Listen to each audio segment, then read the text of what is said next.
오늘 함께 보실 하나님의 말씀은 마태복음 9장 11절에서 13절 말씀입니다.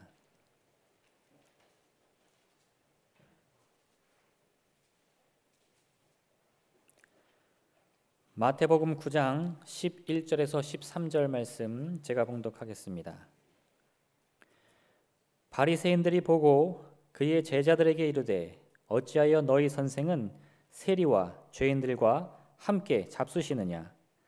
예수께서 들으시고 이르시되 건강한 자에게는 의사가 쓸데없고 병든 자에게라야 쓸데있느니라. 너희는 가서 내가 긍휼을 원하고 제사를 원하지 아니하노라 하신 뜻이 무엇인지 배우라. 나는 의인을 부르러 온 것이 아니요 죄인을 부르러 왔노라 하시니라. 아멘. 요즘 집에 제 둘째 아이가 와 있습니다. 둘째 아이가 와서 저한테 소소한 변화가 생겼습니다. 그 가운데 가장 큰 변화는 밤에 잠을 들 때 훨씬 수월하게 잠이 듭니다. 사실 다 큰 아이라 다른 방을 쓰고 있고 여전히 혼자서 잠에 드는 것은 똑같은데 예전과 다르게 훨씬 수월하게 잠이 드는 것, 이렇게 알 수 있습니다. 제가 잠드는 것이 좀 힘들어서 그때부터 밤에 누우면 기도 제목을 놓고 기도를 합니다. 기도해야 될 기도의 제목들, 성도님들을 위한 기도의 제목들, 중보의 제목들 기도를 합니다. 그런데 보통 때는 이 기도 제목이 한번 다 돌아도 잠이 안 듭니다. 보통 몇 번 돌아야 잠이 들었습니다. 그런데 요즘은 이 기도 제목들을 한 번도 다 끝내지 못하고 잠이 들 때가 많이 있습니다. 그래서 이런 마음을 갖게 됩니다. 함께 할 사람이 있다는 것이 정말 큰 축복이고 나에게 있어서 기쁨이다. 함께 할 사람이 있다는 것, 하나님께서 함께 할 사람을 우리들에게 주셨다는 것이 정말 우리들에게 큰 축복이고 기쁨이 되는 줄 믿습니다. 조미하라는 시인이 지은 동행하고 싶은 사람이라는 시에 한 구절이 있습니다. 제가 읽겠습니다. 언제부턴가 오랫동안 동행하고 싶은 사람은 마음 편하고 대화가 잘 되는 사람이더라. 잘나고 똑똑하고 성공한 사람보다 길거리표 커피 한 잔을 마셔도 향기가 전해지고 웃음을 주는 마음을 터놓을 수 있는 사람, 이런 사람은 나이가 많든 적든 상관이 없고 비온 뒤 맑게 갠 하늘처럼 청명한 마음이 느껴지더라. 여러분, 이런 사람이 있으십니까? 인생을 살면서 하루하루를 지내면서 이런 사람을 갖는 축복이 저 여러분에게 있기를 주님의 이름으로 축원을 드립니다. 특별히 하나님께서 우리들에게 주신 가족을 넘어서서 편하게 함께 하고픈 친구, 편하게 함께 하고픈 내 옆에 있는 사람, 그런 사람을 갖는 축복이 저 여러분에게 있기를 주님의 이름으로 축원을 드립니다. 갑자기 함께할 사람에 대해서 말하는 이유가 있습니다. 그것은 함께한다는 것은 우리와 다른 사람 사이일 뿐만 아니라 우리와 예수님 사이에도 똑같기 때문입니다. 우리와 예수님 사이도 마치 함께할 사람을 갖는 것이 우리들에게 축복이듯이 내가 예수님과 함께함이 얼마나 큰 축복인지 모릅니다. 더군다나 이 땅에 오셔서 육신을 입고 우리와 같은 삶을 사셨던 예수님, 그 예수님이 지금 나와 함께 하신다라는 것은 우리들 마음에 있어서 정말로 큰 기쁨입니다. 그런데 예수님이 이 땅에 오셔서 사셨을 때 그 예수님이 함께 하고 싶었던 사람들이 있었습니다. 오늘 말씀 가운데 나옵니다.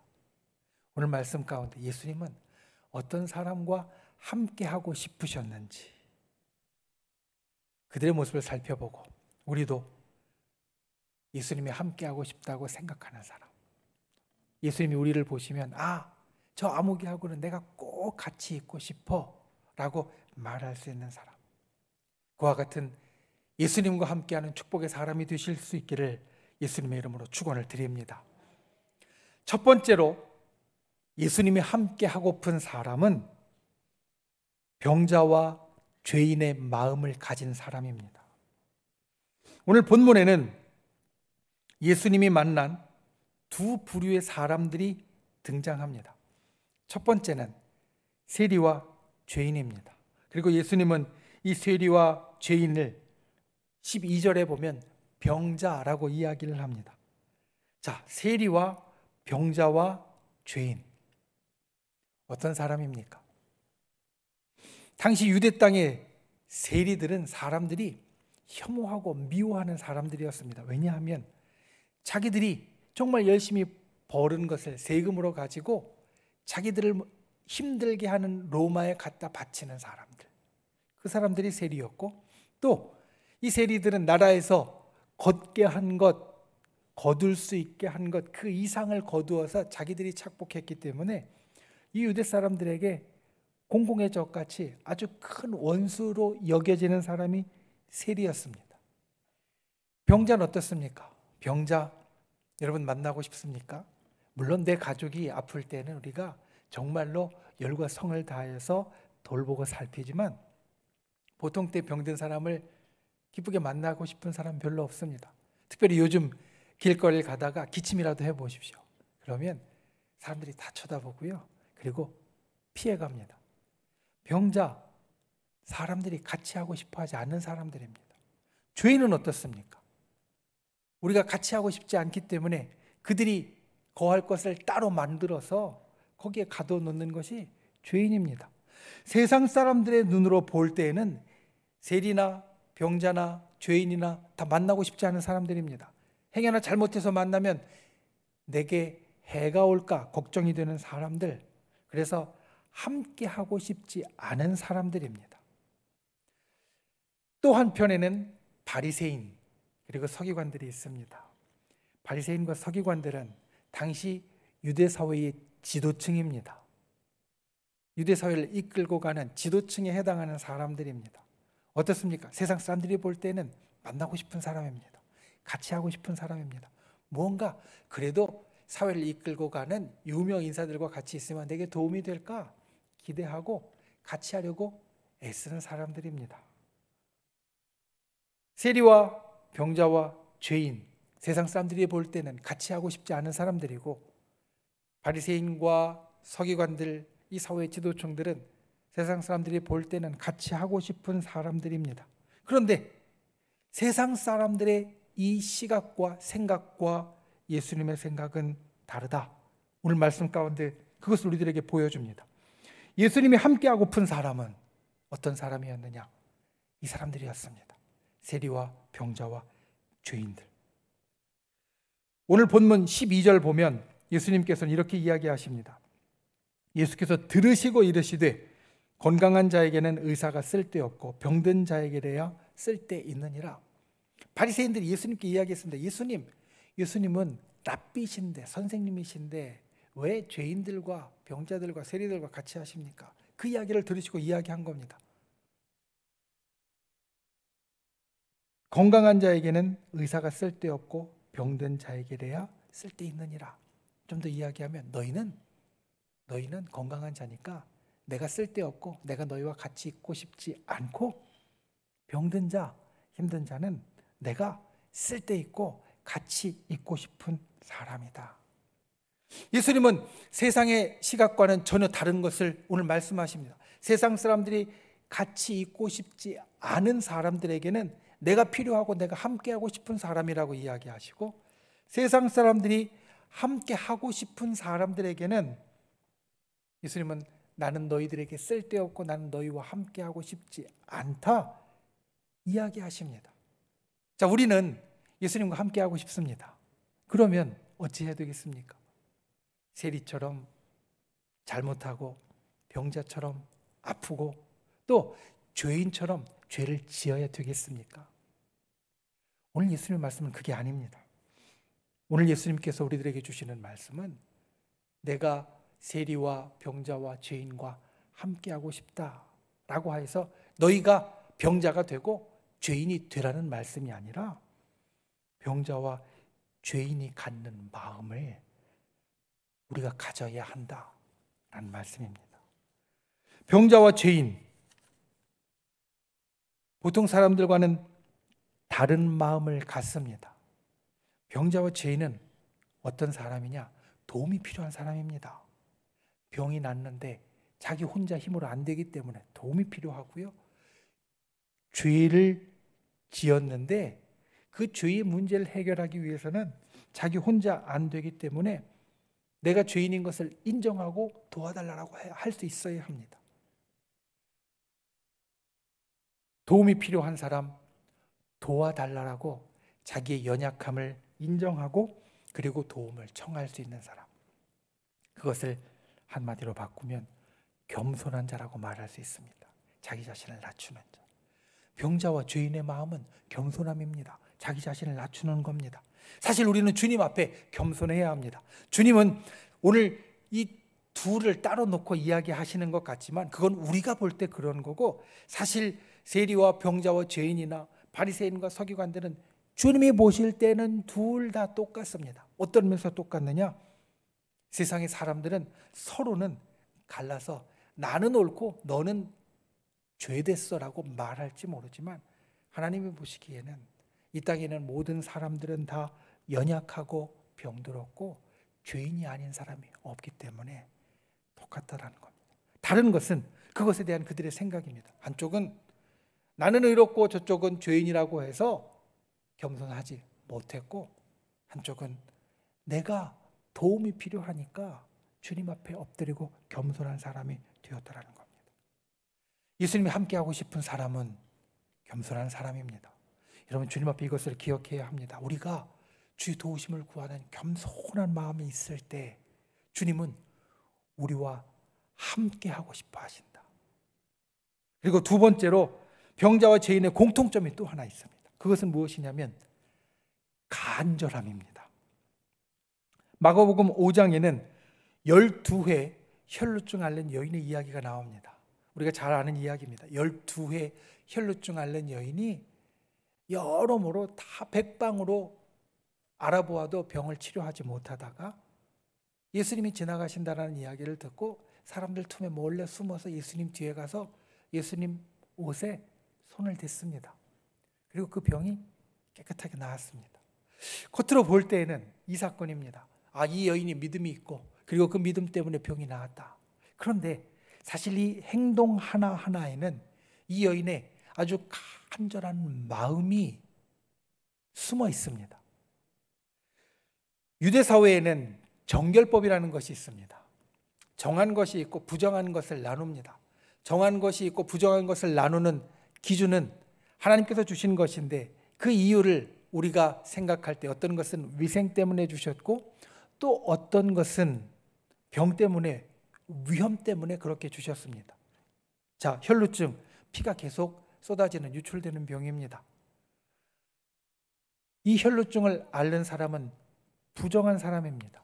왜냐하면 상처가 나서 피가 잠깐 나는 것과 다르게 이렇게 피가 계속 쏟아진다는 것은 뭔가 심각한 병이 있다는 것이고, 그리고 그 피로 인하여서 다른 사람들도 병에 걸릴 수 있기 때문에 이렇게 피가 계속 쏟아지는 사람은 부정한 사람으로 이제 정해졌고, 이 부정한 사람은 사람들로부터 떨어져서 지내야 됐습니다. 오늘날로 이야기하면 격리되었습니다. 사람들이 이 모임에 오지 못하고 성 안에 들어오지 못하고 성 밖에 따로 나가서 지내야 됐습니다.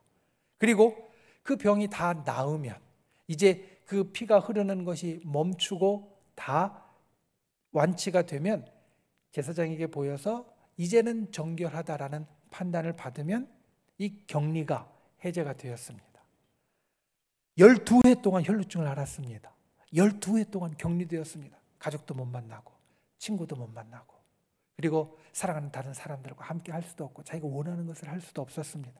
그러니 그의 마음 가운데 이 병을 낫고자 하는 것이 얼마나 간절했을까. 아마 우리 성도님들 가운데에서도 피치 못하게 2주 동안 격리하신 분들이 있을 텐데 2주 동안 격리될 때 얼마나 그 마음이 답답하고 나가고 싶은지 생각해 보시면 알 수 있습니다. 12회입니다. 그러니 그 마음 가운데 이 병이 낫고자 하는 그 간절함이 있었기에 사람들 틈에 숨어서 예수님의 옷에 손을 댄 겁니다.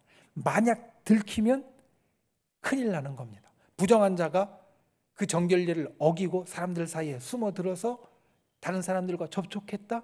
율법에서 엄격하게 금하는 것이고 들키면 큰일 나는 겁니다.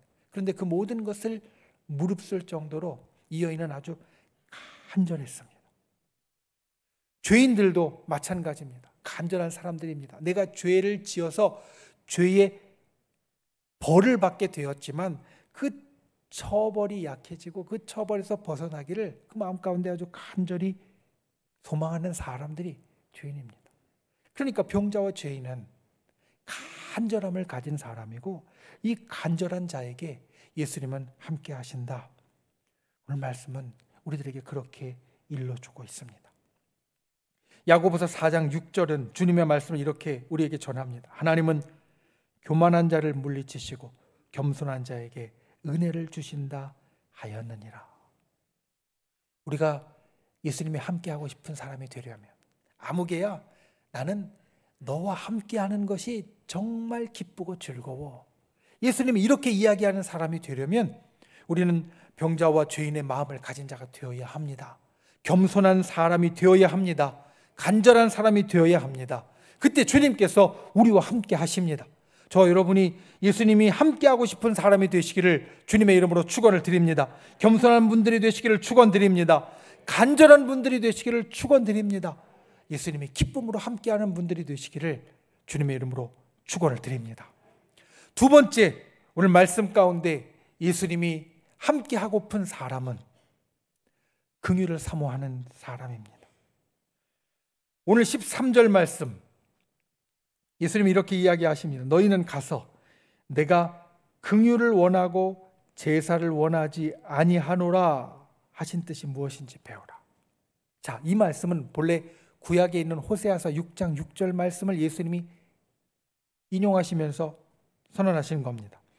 호세아서 6장 6절에는 하나님은 우리에게 바라시기를 제사보다 인애가 긍휼과 같은 말입니다. 제사보다 긍휼을, 번제보다 하나님 아는 것을 원한다. 이렇게 선포합니다. 이 기준대로 보면 제사보다 긍휼을, 번제보다 하나님 아는 것을 원한다라는 기준에서 보면 바리새인과 서기관들은 사실 하나님을 잘 알아야 되는 사람이었습니다. 바리새인과 서기관들은 율법의 규정들을 가까이 하면서 문자대로 엄격하게 지키려 했던 사람들입니다. 서기관들은 그의 하는 직무 가운데 가장 기본적인 것이 성경을 옮겨 적는 일이었고, 바리새인들은 율법을 아주 철저하게 지켰던 사람들입니다.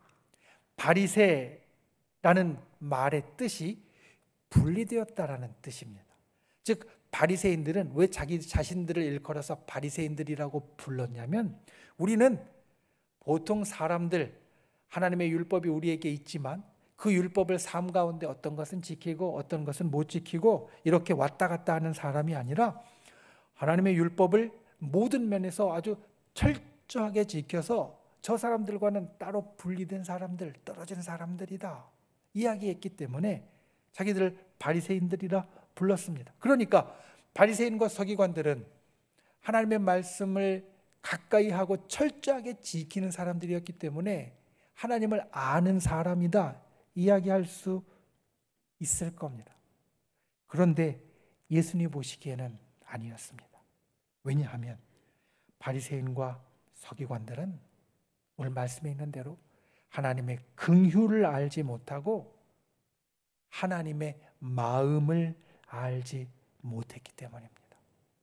바리새인들은 말씀을 잘 안다고 했는데 오늘 예수님께서 너희는 긍휼을 알지 못하고 긍휼한 하나님의 마음을 알지 못하기 때문에 아니라고 이야기하셨다는 겁니다. 왜 이들에게 긍휼이 없었는가? 오늘 본문을 조금 자세히 보면 알 수 있습니다. 왜 바리새인들에게, 서기관들에게 긍휼이 없었는가? 그것은 그들이 사람들을 마치 검사와 같이 판단하는 자의 눈으로 보고 정죄했기 때문입니다. 자, 바리새인들이 예수님께 이렇게 이야기합니다. 당신은 랍비신데, 랍비는 엄격하게 율법을 지켜야 하는데, 또 모범이 되어야 하는데 죄인들과 같이 식사를 하는 것이 어찌된 일입니까? 맞지 않습니다. 유대 사회에서 식사를 한다는 것은 가장 친밀한 교제의 방법이었습니다. 가장 가까운 사람들이 하는 행동이었습니다. 그러니까 랍비가 죄인들과 같이 식사를 하는 것은 맞지 않다. 그들은 판단하고 정죄했습니다. 예수님에 대해서만 이야기하는 것이 아니라 사람들도 마찬가지였습니다. 저들은 죄인이라고, 저들은 죄를 범한 사람이라고 이 바리새인들은 판단하고 정죄했습니다. 그러니까 그들 가운데는 긍휼이 없었고, 이 긍휼이 없는 이들의 모습을 보고 예수님은 저들은 하나님을 알지 못한다라고 이야기하고 있는 겁니다. 왜냐하면 하나님의 마음은 그렇지 않기 때문에. 예수님은 이들을 다르게 보십니다. 바리새인들은 사람들을 볼 때 마치 검사처럼 판단하고 정죄할 대상으로 보는데, 예수님은 오늘 말씀을 보니까 사람들을 볼 때 판단하고 정죄하는 눈으로 보시는 것이 아니라 의사처럼 치료하는 사람의 눈으로 이들을 보고 계십니다. 병들고 아프고 죄 지은 사람들을 보시면서 예수님은 뭐라 하시느냐? 내가 이들과 함께하고 싶고, 내가 이들을 치료해주고 싶고, 내가 이들을 회복시켜주고 싶다라고 말씀하신다라는 겁니다. 똑같은 사람을 보는데 바리새인들은 판단하고 정죄할 대상으로 보았고, 예수님은 치료하고 회복시키고 함께 있을 대상으로 보았습니다. 왜? 이들은 긍휼이 없고 하나님의 마음이 긍휼인 것을 모르고, 예수님은 긍휼이 있고 아버지의 마음, 긍휼의 마음을 품으셨기 때문입니다. 여러분, 우리가 예수님과 함께하는 자가 되려면 우리가 긍휼의 눈을 가져야 하고 긍휼의 행동을 해야 합니다. 하나님의 마음을 안다면 우리는 긍휼한 눈을 우리의 이웃을 향하여서, 세상을 향하여서 가질 수 있어야 합니다. 그래야 예수님이 우리와 함께 하십니다. 그리고 우리가 긍휼의 마음, 하나님의 마음을 가져야 할 또 중요한 이유가 있습니다. 사람은 자기와 닮은 사람에게 끌린다. 연구 결과가 이것입니다. 교육방송 EBS에서 한 다큐 프로그램에서 5명의 사진을 놓고요, 참가자 10명을 모아서 이 5명 가운데, 이 5명의 사진 가운데 나의 이상형을 꼽아보라 라고 이야기했습니다. 10명이 각각 다른 사진을 꼽았습니다. 공통점이 없습니다.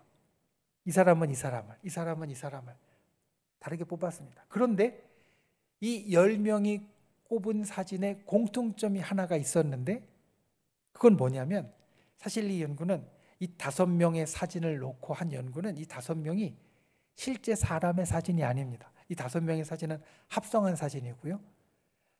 합성한 사진인데 무엇을 합성을 했느냐? 이 10명의 참가자들의 얼굴을 갖고 합성한 사진입니다. 그러니까 공통적으로 드러나는 것이 무엇이냐면, 이 10명이 자기의 이상형을 꼽는데 자기 얼굴을 기반으로 합성된 사진, 그 사람을 꼽더라 라는 겁니다. 내 얼굴과 닮은 사람이 나의 이상형이다 라고 꼽았다는 이야기입니다. 영국의 리버풀 대학의 앤소니 리틀 박사의 연구팀에서도 비슷한 연구를 했습니다. 사진을 보여주고 이 사진을 보는 사람의 뇌를 관찰했습니다. 그랬더니 사람들의 뇌가 반응할 때 익숙한 사진을 보면서, 익숙한 사람들을 보면서, 아, 이 사람이 매력적이고 이 장소가 매력적이라고 느끼더라라는 겁니다. 조각미남같이 5대 8의 비율이 딱 갖춰져 있어서 그래서 이게 매력적이라고 여기는 것이 아니라 익숙한 것을 보면서 매력적이라고 여기더라. 그래서 사람은 자기 닮은 사람에게 끌리고 익숙한 것에 끌린다라고 말합니다. 우리에게 그와 같은 마음을 주신 주님도 마찬가지일 겁니다. 우리가 긍휼이 있는 사람이 되면 주님을 닮은 사람이 되고 우리가 주님을 닮은 사람이 되면 주님이 우리를 매력적이라고, 그리고 우리와 함께하고 싶다라고 생각하실 수 있다라는 것. 그러니 우리는 하나님의 긍휼을 갖는 자가 되어야 합니다. 하나님의 마음이 긍휼의 마음이라는 것을 온전히 알고 우리 속에 품는 자가 되어야 합니다. 예수님이 그렇게 사셨습니다. 예수님이 이 땅에 오셔서 긍휼한 마음으로 오늘 말씀처럼 죄인들을 품고 죄인들을 다독이고 그들을 회복시켜주고, 그리고 병자들을 다시 낫게 해주면서 믿음의 길로 인도하시는 그 긍휼의 삶을 사셨고, 오늘 그 긍휼의 삶을 사시면서 긍휼의 마음을 품은 자들에게 내가 너와 함께하고 싶다 말씀하십니다. 얼마 전에 우리 사무국장 장로님이 제 책상에 찹쌀떡을 몇 개를 가져오셨습니다. 그래서 장로님께 이게 어떤 겁니까? 무슨 이유가 있는 겁니까? 물었습니다. 그랬더니 옆에 가게에서 우리 교회에 감사한 마음으로 특별히 따로 만들어서 찹쌀떡 하나가 손 반만 했습니다.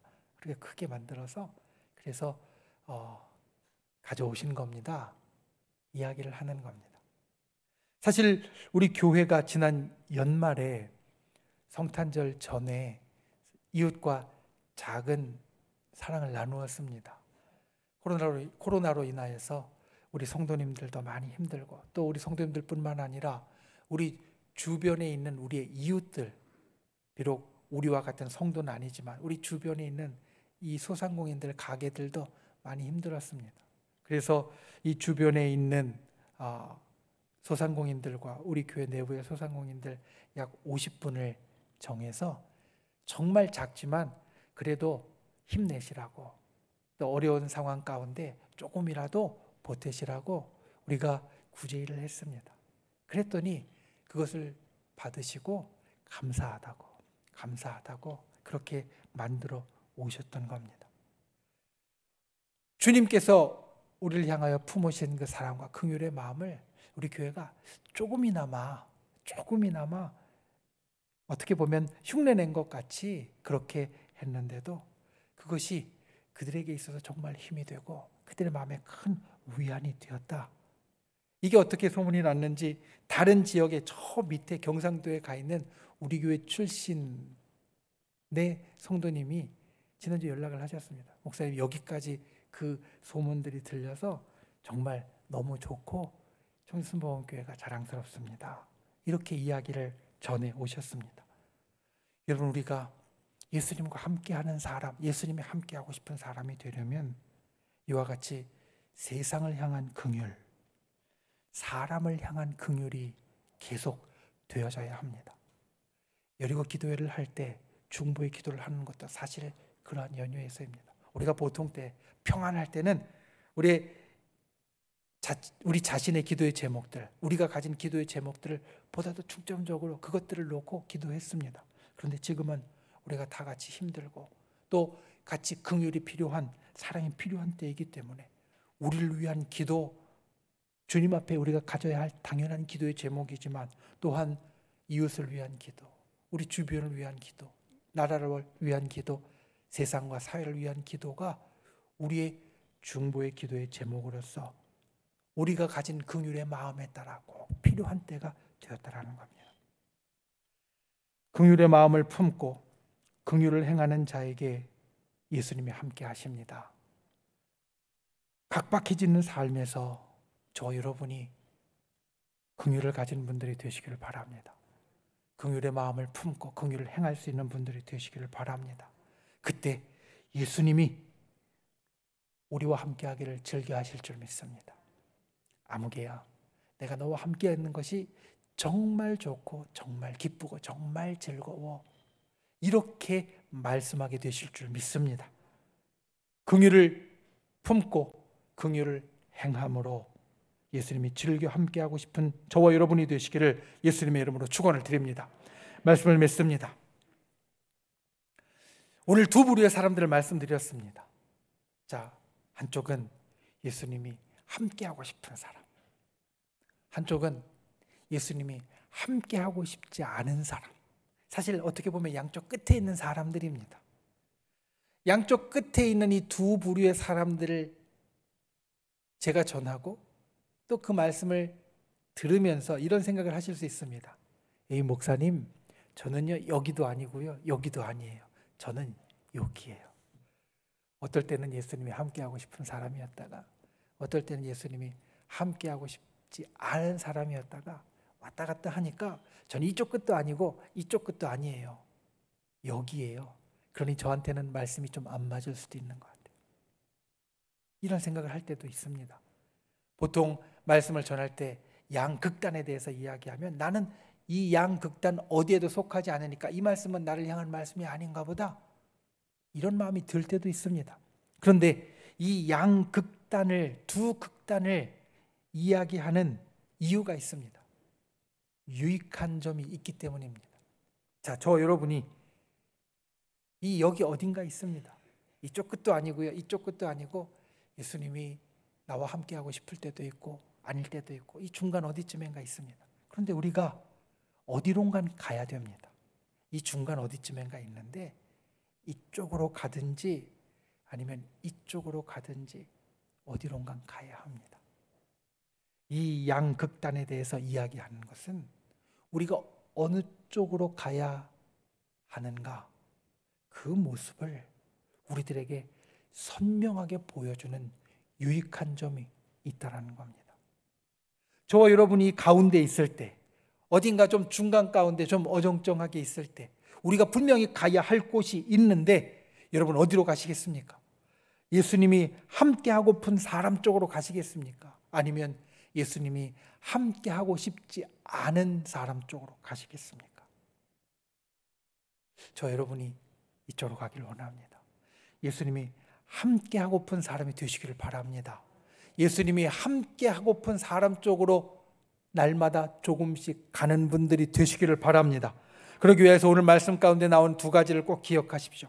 병자와 죄인처럼 겸손하고 간절한 마음을 품으십시오.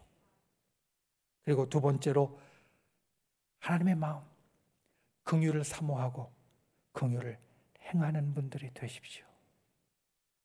그때 예수님이 저 여러분을 보고 내가 너와 함께하고 싶다 이야기하는 정말 복된 영혼이 될 줄로 믿습니다. 한시라도 예수님이 나는 너와 함께하고 싶지 않아 라는 이야기를 듣는 사람이 아니라 너는 내가 정말 좋아하니까 내가 너와 함께하고 싶다, 이런 이야기를 들을 수 있는 저 여러분이 되시기를 예수님의 이름으로 축원을 드립니다. 기도하시겠습니다. 주님, 예수님이 함께하고픈 사람이 되기 원합니다. 우리가 이 땅을 살면서 삶의 하루하루 순간순간마다 오늘 말씀에서 주님이 우리들에게 보여주신 것처럼 이 마음을 품는 자 되게 하여 주시옵소서. 병자와 죄인의 마음, 겸손하고 간절한 마음을 품는 자 되게 하여 주시고 하나님의 마음처럼 긍휼을 우리 속에 품고 긍휼을 행하는 자 되게 하여 주시옵소서. 그래 예수님이 우리를 볼 때마다 내가 너를 정말 좋아하고 내가 너와 정말 함께하고 싶다라고 이야기하실 수 있는, 주님께서 즐겨 함께하시는 복된 영혼이 되도록 우리를 붙잡아 주시옵소서. 예수님의 이름으로 간절히 기도하옵나이다. 아멘.